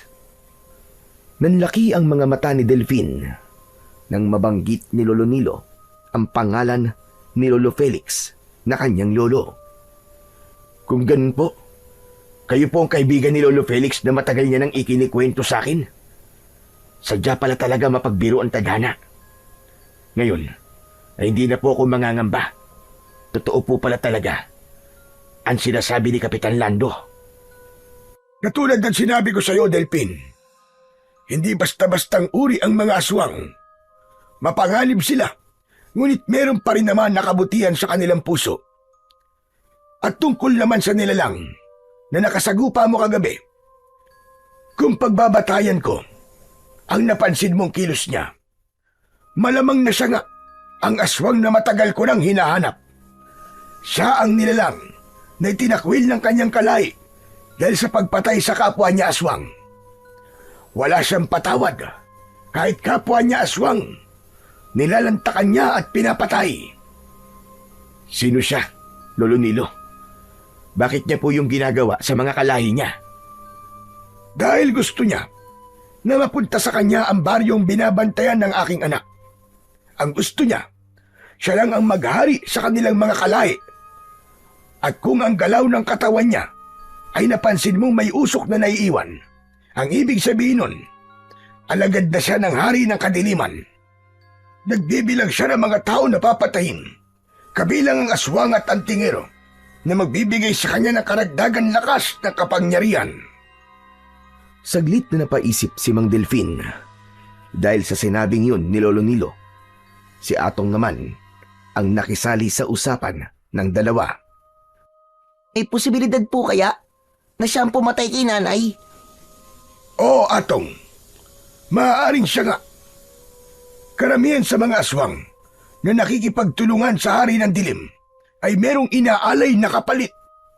Depende yun sa kanyang kahilingan.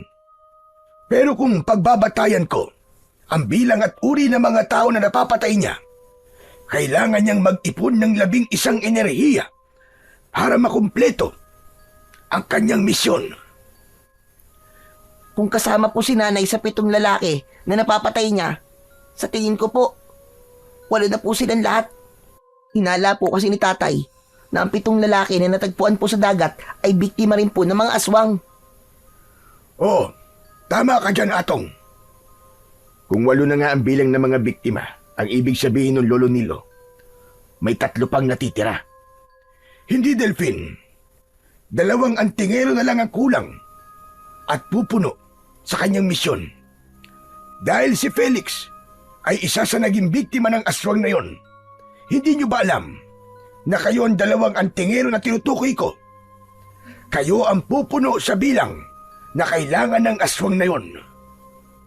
Hindi kagad nakapagsalita si Delphin nang direktang marinig yun sa matanda.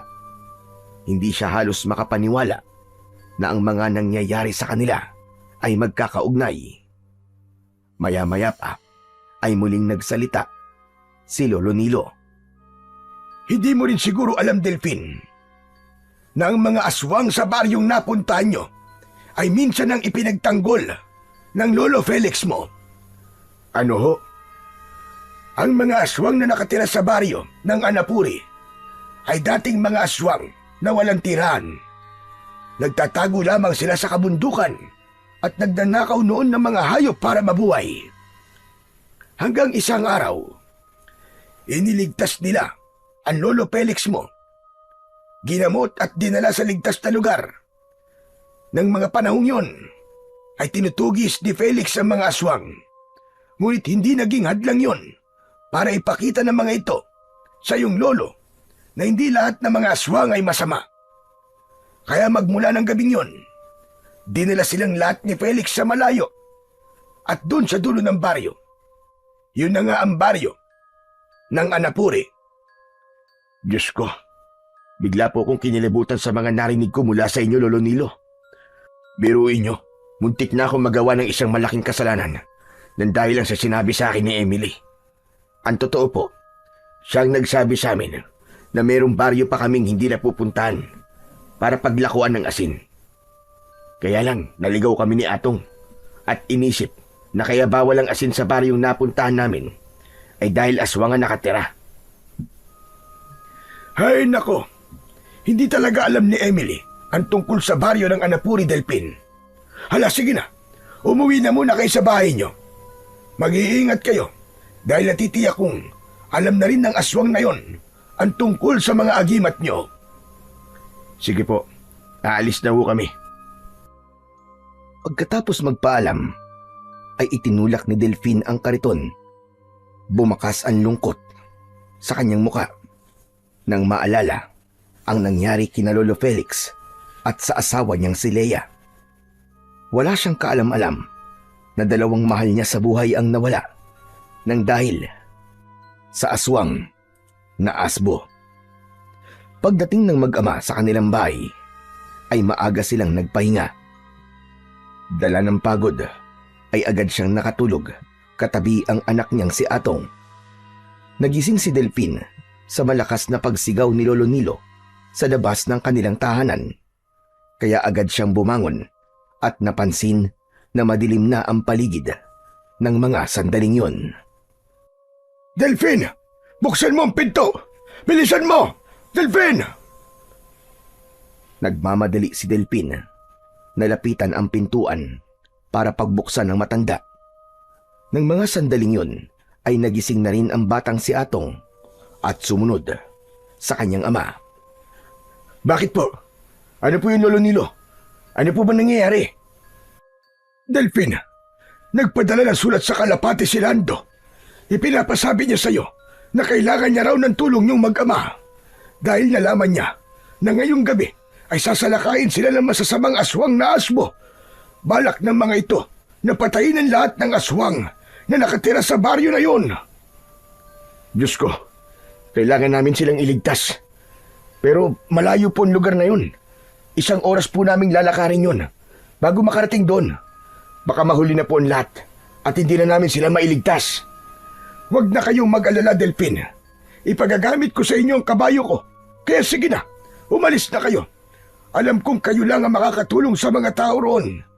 Ang kutob ko, gagamitin nilang biyag ang mga tao sa baryong yun para mapatay kayong mag-ama. Kaya nag-aalala rin ako sa kaligtasan ninyo. Hindi ko po hahayaan na madamay ang mabubuting mga aswang nang dahil sa kasamaan ng asbo na yon. Nasaan po ang kabayo nyo, Lolo Nilo? Sandali po, Tay. Marunong po ba kayong gumamit ng kabayo? Oo naman, anak. Lahat ay pinag-aralan ko. Para kung dumating man ang ganitong pagkakataon, ay alam ko na kung anong gagawin ko. Tara na, bilisan na natin. Iligtas natin sila, anak. Agad na kumilos ang mag-ama at sumunod sa sinabi ni Lolo Nilo.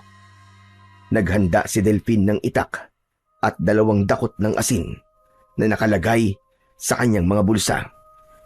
Samantalang si Atong naman ay dala ang maliit na bag na punong-puno ng asin. Nang handa na ang lahat ng mga kakailanganin nila, sumakay na sila sa kabayo at agad na pinatakbo yun ng mabilis patungo sa baryo ng Anapuri.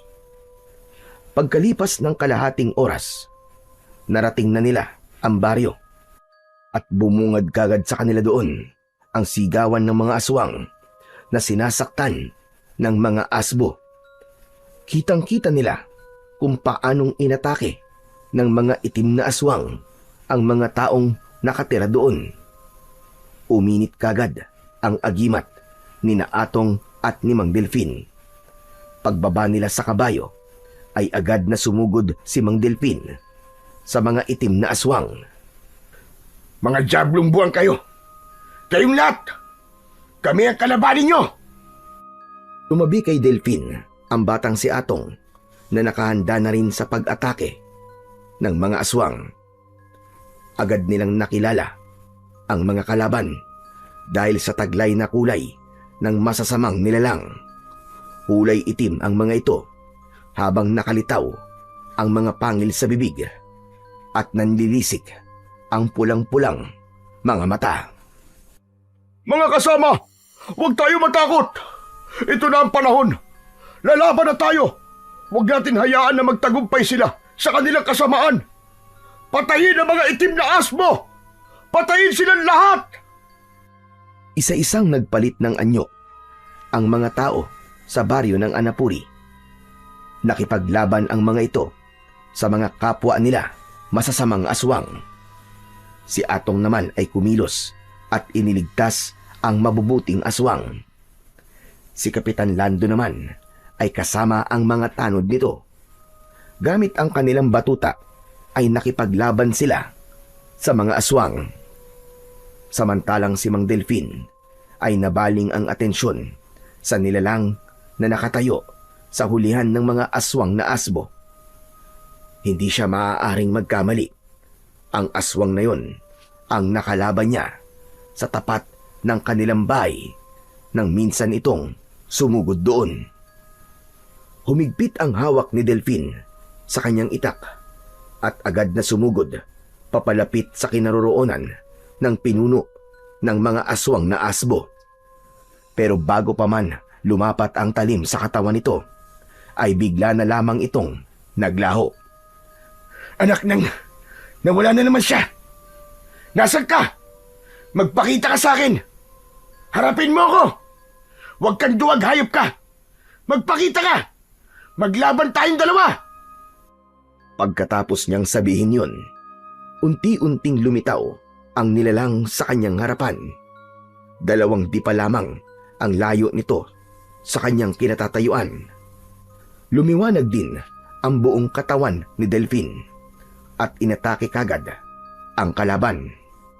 Binigyan niya ito ng isang malakas na suntok sa muka, ngunit nakaiwas ang aswang at gumanti sa kanya ng kalmot gamit ang malakutsilyo nitong mga kuko. Tinamaan siya sa dibdib na agad din naman na naghilom ang sugat. Dalawa na lang ang kailangan ko. 2 antingero. At makakamit ko na ang lakas ng kapangyarihan na walang kapantay. Sinasabi ko na nga ba't kapag inatake ko ang lugar na ito, ay mapipilitan kayong pumunta rito. Pagmasdan nyo ang mga aswang na umaastang mabubuting nilalang. Pagmasdan mo! Oo, demonyo ka. Hayop ka. Nakikita ko. Kitang-kita ko ang kabutihan sa kanilang mga puso. Hindi sila gagaya sa'yo. Dahil isa kang masamang aswang. Isa kang alagad di sa talas. Hindi. Huwag mong sabihin yan. Mabuti rin naman akong nilalang kung tutuusin. Ay iniligtas ko pa nga ang mga nakatira rito laban sa inyo ng anak mo. Dahil ako na ang papatay sa kanila imbes na ikaw. Para sa mga aswang na kagaya ko. Walang puwang ang mga kagaya mo. Ang dapat sa'yo ay dinidikdik ng buhay. Ang dapat sa'yo ay mamatay. Tumigil ka na. Ang dami mong satsat. Ang baho ng bunganga mo. Simulan na natin ang laban na to. Agad na sumugod si Mang Delpin sa kalabang aswang. Hawak ang kanyang matalas na itak. Iwinasiwas niya ang itak sa ere at bawat pag-atake niya sa kalaban ay naiiwasan nito at nakakaganti ng kalmot sa kanyang katawan. Bumagsak ng pasadsad sa lupa si Mang Delpin na agad naman na nakita ng anak nitong si Atong. Kaya ang bata naman ang lumaban sa aswang. Hindi nakaiwas ang pinuno ng mga itim na asbo. Tinamaan ito ng sipa ni Atong. Pasadsad itong bumagsak sa lupa. Kaya naman, wala nang inaksayang oras si Atong. Dumukot siya ng asin sa bulsa at isinaboy yun sa pinuno ng mga aswang na asbo. Aray ko! Ang sakit! Tama na! Hayop kang bata ka! Tama na! Hayop ka rin! Hindi ka lang hayop! Demonyo ka pa! Kulang pa yan sa pagpatay mo sa nanay ko! Hayop kang bata ka! Lintik ka! Titirsin kita! Papatayin kita! At tatantarin ko katawan mo ng pinong-pino at ipapakain ko sa mga alagad ko! Biglang naglaho ang aswang at sa muling paglitaw nito ay saktong sakal-sakal na nito sa leeg ang batang si Atong. Naramdaman niya ang pag-angat ng kanyang paa sa lupa. Subalit hindi siya tumigil. Isinaboy niya sa mukha nito ang asin. Kaya naman nabitiwan siya nito. Samantala, mabilis na bumangon si Delphin nang makitang bumagsak ang kanyang anak mula sa pagkakasakal ng pinuno ng mga aswang na asbo. Mabilis pa sa kidlat na naisaksak niya ang itak sa tiyan nito. Lumiwanag ang talim ng kanyang mahiwagang itak. Bumulwak ang kulay itim nitong dugo. Nang makita ni Atong na nasaksak na ng kanyang ama ang pinuno ng mga aswang na asbo, bumangon siya at lumapit sa mga ito. Hinawakan niya ang tigkabila ang braso ng aswang at ang liwanag mula sa kanyang suot na agimat na kabayong dagat. Unti-unti yung pumasok sa katawan ng asbo dahil sa malakas na enerhiyang bumalot sa katawan ng aswang. Nawala ang pagkaaswang nito at bumalik sa pagiging tao. Yun ay walang iba kundi ang may-ari ng tindahan na si Aling Emily. Siya ang pinuno ng mga aswang na asbo. Gulat na gulat naman ang mag-ama sa kanilang natuklasan. Hayop ka! Demonyo ka, Emily! Ikaw palang pinuno ng mga aswang na asbo. Ikaw din ang dahilan kung bakit kami nakarating sa baryong ito. Dahil gusto kong magbago ang isip nila. na totoong masama ang mga tao na dapat silang maging kagaya ko. Patutunayan ko na nagkamali sila na pinaniniwalaan. Papatayin ko silang lahat dahil sa pagtatakwil nila sa akin. Papatayin ko silang lahat. Tumahimik ka! Dapat lang sa'yo na itakwil. Dahil masama ka nila lang. Nagpakain ka sa kampo ng kadiliman. Hindi! Hindi! Hindi! Hindi ako masamang nilalang! Hindi ako masamang nilalang! Muling nagbago ang anyo ni Aling Emily. Inatake nito ang mag-ama, ngunit maagap na nakakilos ang batang si Atong. Ginamit niya ang agimat niya at idinikit niya yon sa dibdib nito. Lumakas ang liwanag sa suot niyang kwintas at sa isang iglap, lumitaw ang malaasido na ulan na pumatak sa katawan ni Aling Emily. Hindi pa nasiyahan si Atong. Inubos niya ang asin sa katawan nito at sinundan naman ni Mang Delfin ng pagtaga sa leeg mismo ng aswang. Nagkikikisay ang katawan nito hanggang sa matulaw at nasunog hanggang sa maging abo. Nang mga oras na yon ay natalo ng mabubuting aswang ang mga alagad ni Aling Emily. Bagamat marami rin ang nasawi at nasugatan, hindi na nila maitago ang labis na kaligayahan ng mga sandaling yon sa kanilang mga puso dahil sa wakas, nakalaya na sila sa masasamang nilalang na patuloy na nanggigipit at nagiging banta sa kanila. Mga kasama, makinig kayong lahat sa akin. Nais kong magpasalamat sa inyo. Kasama ng aking anak na si Atong. Ako si Delphin, na apo ni Lolo Felix, ay taus-pusong humihingi sa inyo ng kapatawaran sa lahat ng mga nagawa kong kasalanan sa inyo. Ginulo ko ang pananahimik ninyo sa baryong ito. Patawarin niyo sana ako. Pagkatapos sabihin yon ni Mang Delfin, lumapit si Kapitan Lando sa kanya at nakangiting nakipagkamay.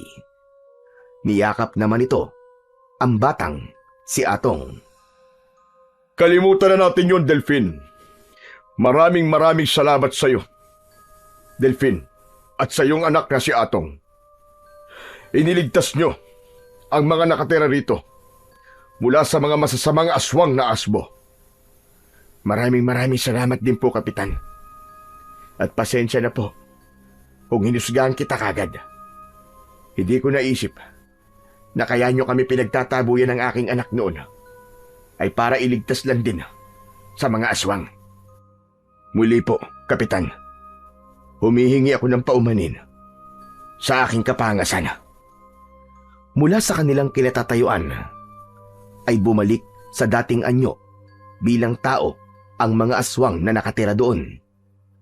Naluluwa ang mga ito na nagpasalamat kina Delphin at Atong. Simula sa gabing ito, mga kasama na ako ni Kapitan Lando na magbabantay sa baryo nyo. Pinapangako ko yan. Hindi ko nahahayaan na merong papasok na maglalako ng asin sa lugar ninyo. Mabuhay ang mag-ama, mga kasama! Mabuhay ang bagong simula ng katahimikan sa baryo natin! Mabuhay sina Delphin at Atong! At mabuhay tayong lahat! Umalingaw-ngaw ang sigaw ng mga taong natulungan ng mag-ama. Walang katumbas na saya ang naramdaman ni Mang Delphin nang makita ang mga ngiti sa labi ng mga tao na naninirahan sa baryo ng Anapuri. Pagkatapos ay nagpaalam na silang dalawa sa mga ito. Sakay ng kabayo, umalis sila sa baryo ng Anapuri, dala ang ngiti sa kanilang mga labi na punong-puno ng panibagong pag-asa para sa kapayapaan ng lahat.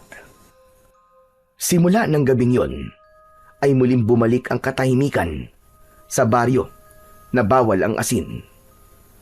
Wala na rin namatay na lalaking biktima ng mga aswang sa baryo ng Bunti. Si Atong na tuluyang gumaling sa sakit sa baga ay muling nagpatuloy sa kanyang pag-aaral, habang si Mang Delphi naman ay naglalako pa rin ng asin at itinuloy ang paggawa ng mga agimat na ipinapamahagi naman niya sa mga taong may mabubuting kalooban. Si Lolo Nilo, na paminsan-minsan ay bumibisita sa mag-ama, ay palagi na nilang nakakasama sa hapunan. Kung minsan ay kasama rin ito si Kapitan Lando, na masaya sa pagkakaroon ng bagong kaibigan. Napatunayan ng mag-ama na hindi lahat ng mga aswang ay masasamang nilalang at banta sa sangkatauhan. Hindi lahat ng tao na nagpapakita sa kanila ng kabutihan ay matatawag na kakampi, dahil baka sa bandang huli nagtatago lamang sila sa maskara upang maikubli ang totoong anyo ng kanilang kasamaan. Para sa mag-ama, ang pagiging mabuti ay walang pinipili. Ganon din ang pagtulong sa kapwa. Walang dapat piliin kung kaya naman tumulong ng walang kapalit.